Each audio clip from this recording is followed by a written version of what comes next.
Welcome back to Yes, I'm Adopted. Don't Make It Weird with Brett and Davo. It's kind of weird that we introduce ourselves every time, especially at this point in the season, because this is the last episode of Season 2.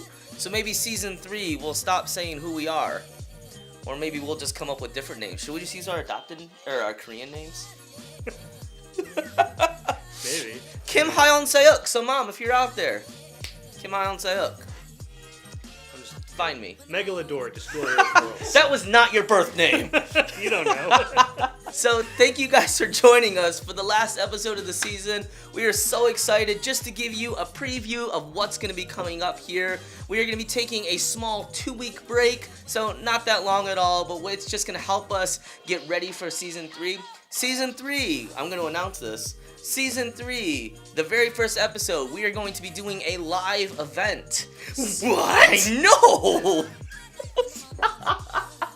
So, first episode of Season 3, we will be doing a live event, taking your guys' questions and answering them unedited, unfiltered.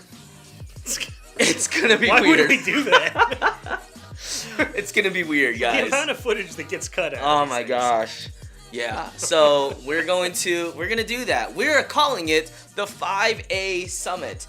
Ask an adopted adult anything. 5 A's. We did it once before, and it was a lot of fun, actually. That's gonna be a lot of fun. We're gonna be taking your guys' questions live, and again, that'll be the first episode of Season 3. But first, we have to finish out Season 2. So, Davo. Yes, Brett. What are we talking about for the last episode of Season 2? I'm just gonna use this voice the whole time. Nobody's gonna get annoyed at that. I already want to punch you. I mean, there's nothing new in that statement, though, so... So this week, for our last episode of Season 2, we actually thought it would be funny to talk about the adoptee understanding of the concept of permanence. Because we will be back.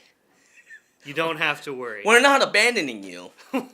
We're still going to be here. You just won't see us for a couple weeks. It's just like when your parents go on vacation when you're a little kid and they leave you in the house all by yourself for 2 weeks. Nothing but candy. That's exactly what this break is going to be. So for that, we've got a couple of stories that we want to tell, which have to do with weird things that we used to think as kids that we thought were just weird, but it turns out other people think this same way. Yeah. So, Brett. I don't like the way you say that. It, like, scares me. So, Brett. It's like, I feel like I'm about to get scolded for something that I didn't do. Or maybe I did do. I don't know. Okay, so when it comes to this topic, we were talking about this the other day, right? Like, when my family would go on vacation, like all of us. Yes. We'd go, and then we'd be gone for a few days and then come back home. I always looked forward to / was extremely relieved when we came around that corner of our neighborhood and I saw that the house was still there. Right. Because there was some part of me that thought that maybe this time it won't be there anymore. Like maybe somebody just came and took your house. Maybe the house burned down, or maybe it just disappeared. Geez. Like maybe something happened. Aliens. And we talked about this the other day, and apparently you've had these same thoughts. Yeah, a lot of it had to do with toys for me. Okay. You know, I would go to my garage just to make sure that my bike was there still. Partially because I had a kid take my bike from me, so there was that, which didn't help with me already being afraid I was going to lose my stuff. And so every once in a while, I would just go and check. I would do inventory of my stuff. You ever do inventory of your action figures? I did. Yeah. Yeah. Or you'd buy a new one. I used Toys R Us, right? Yep. And my allowance was just conveniently enough to buy a Ninja Turtle. Yeah. Right? And then, so every week, I'd get allowance on Saturday. Uh-huh. We go buy a Ninja Turtle. And then I'd come home, and then on Sunday morning, I'd have to wake up. And the first thing I'd do was check to make sure that Ninja Turtle existed. Yeah. It wasn't a dream. I actually got that. I literally thought that I maybe dreamed it. Maybe I dreamt the Ninja Turtle. Oh, man. So I should go check and make sure that there's actually a Ninja Turtle. Right. Yeah. I took inventory of my stuff constantly. I still do, actually. Like, I make sure that I have everything with me. I have a checklist of things that I have to go through in order to make sure it's still there. It's OCD, right? Right. You know, constantly looking for it. I'm just obsessed about making sure that my stuff is there. And as a kid, again, I always went through. I was like, okay, I have this one, I have this one, I have this one. They're all there. Whew. Right. I can continue my day now. or something is missing or something, you know. Oh my gosh, that's the worst. Yeah, it's terrible. Because it actually calls into question whether or not it ever existed in the first place. Which has interesting psychological connotations for adoptees. Which is that we have a problem with permanence. Yep. About whether or not something exists, like really exists, or even if it's going to be there, or if our parents are still there, or like, right. you know, a lot of stuff, because this integral thing that we first started with is not what we have now. No. Right? So there's a whole level of that's interesting to deal with. And for in my case and in your case, I think mostly it was pretty innocuous, right? Like there wasn't anything about it that was like, oh, this is totally like a game changer problem or whatever. I have some OCD tendencies, and that's still true. Me too. They're actually useful, I think, to me now, but you know, a lot of this like fear-driven base of like, what if this thing isn't really what if here? it's just gone, or what if this person is gone, or anything like that? Right. Like it's I mean, for me, again, I talked about clinginess last week, and you know how bad it is. You know how bad it got, I guess, whenever I was a kid, and even to this day, I'm still very. But it was like I felt like I needed to hold on to the person, otherwise they may just vanish. Right. They may disappear one day. They may find something better or whatever. And so I always had that horrible fear that this is not going to be permanent and it's one day going to vanish. Sure. And again, that was my toys. Like I was very, very clingy with my toys. It was my stuff. You can look at it from a distance, but it's mine. And like that's how it was. Like my brother, right? I have a younger brother. Touching your stuff. Don't touch my stuff. Actually, that's my mug. That's true. This is not my mug. You lost it. Woo! But I have a younger brother, right? And as the older brother, first of all, you don't like your younger siblings touching your stuff already, right? Yes. Thank you. And so Thank you, Camera Bean. Yes. And so you don't like your younger siblings touching your stuff already. So it doesn't help that he was also adopted and from Korea and wanted that sense of permanence. And so he would take my toys and call them his. Right. That didn't work for anybody. No, it did not. It drove me crazy. Like, no, this is my stuff. Give it back. And then he'd go to my mom, and he's the younger brother, and younger siblings somehow get all the preferential treatment in the world. And, right? She's doing this in the back, just like, what the heck? And, They're adopted. yeah, what? They're adopted too. I always used to joke, can we send them back? You're allowed to joke about it. It's horrible. You're not allowed to. Nobody should joke about that ever. Like, when my brother would take my stuff, it freaked me out because I never knew if I was going to get it back again. Mm-hmm.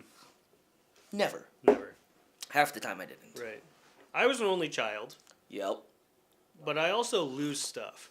Like, I'm just not very good at, like, I am now. Like, I'm obsessive about making sure that things have their place. Right. Like, it's a lot of the same stuff that has to do with, like, not liking surprises, right? Like, Right. I don't like surprises, and I like things to be permanent. And when something is supposed to be a place, and it's not a place, Oh my gosh. or, like, oh, when people are late. I hate... I was going to, like, hit my phone off the table, but I like my phone. So, there. If you're expecting somebody to be a place and they aren't there on time, oh, okay, this is a funny story.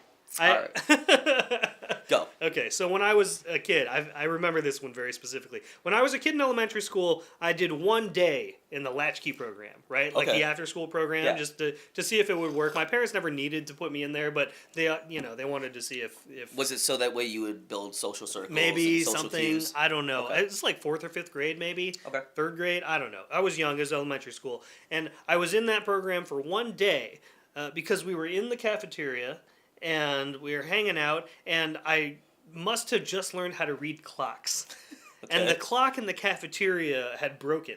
So it said that it was like 6:30. And so I read it and said, it's 6:30. Where are my parents?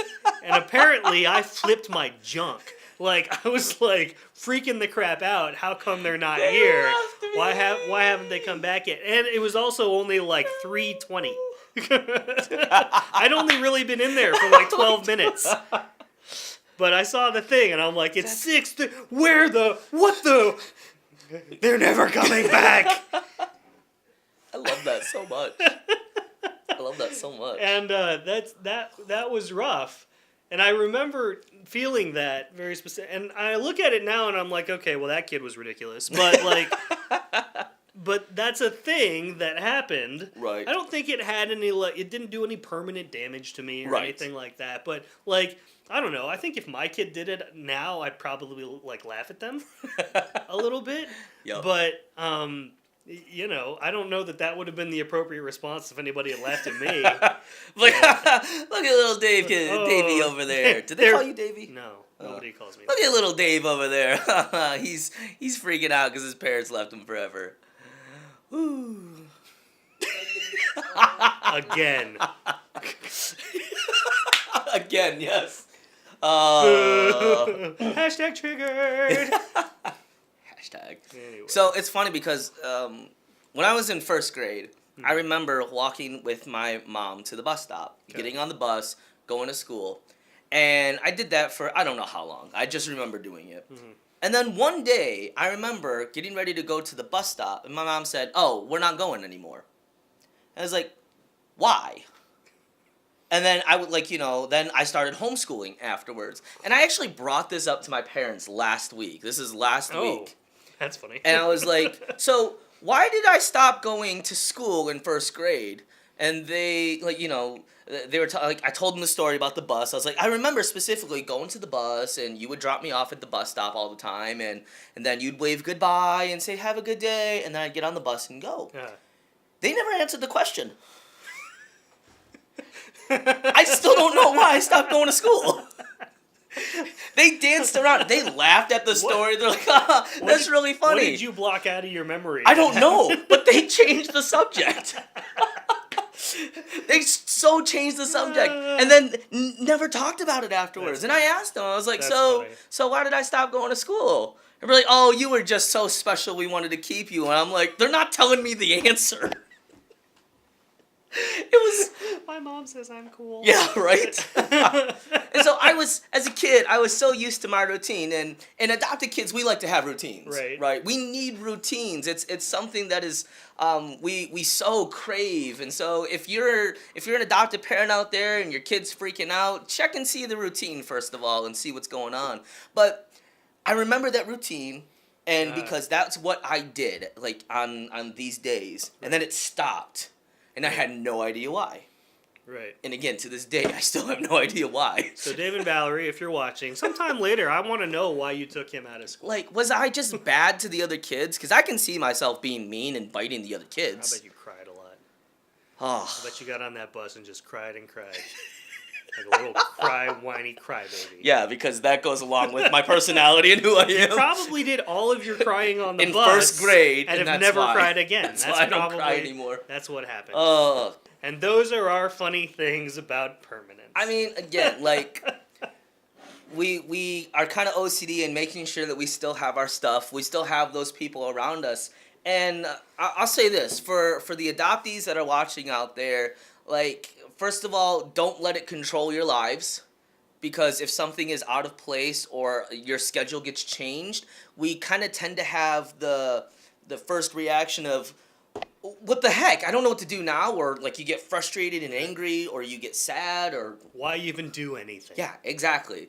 And we go through this stuff a lot. But for those out there that are dealing with this stuff, it, like, again, go through your history, see what happened, like, in the past as far as, like any of these stories, and then just laugh about it. Have fun with it. Because as a 35-year-old, Yeah. I'm like, what kind of... That's ridiculous. It was so dumb. And it makes, like, it has absolutely nothing to do with, how I grew up or anything. It was just the thing that happened. But we tend to overanalyze a lot of the stuff as society. And we try to overcomplicate things when sometimes that's just how the way life turned out. Right. Though I am still infuriated when I lose my keys. I'm still really mad when people are late. It doesn't change. Just end with that. Yeah. Just. I don't know. What have you guys thought about the idea of permanence? Are there weird things or weird OCD tendencies that you have that have to do with this? Go ahead and comment those down below because we want to hear them, and then we can all have a good laugh. Unless you're not over it yet, then we'll Sorry. still have a good laugh about it anyway, probably. But at your expense. Ta-da! Yay! Hashtag triggered. Which would be a lot of fun. On that note, we will say we are going to be off for 2 weeks.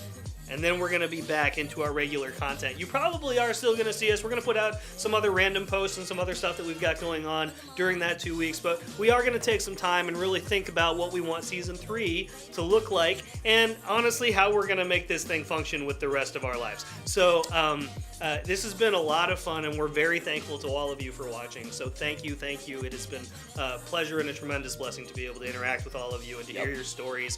And thank you for letting us speak into your lives a little bit, which has been very cool. Awesome. We're going to be off, but we'll be back. We will. Bigger and better than ever. Yeah. Because we will have eaten a lot of Thank you guys for joining us on today's episode of Yes, I'm Adopted. Don't make it weird. Please make sure to like, comment, share, and subscribe. Let us know your guys' thoughts down below. We will see you on the weekend update for the last weekend update for the season. Should I do a peace out, Girl Scout again? Peace out, hombre. Oh, that was so...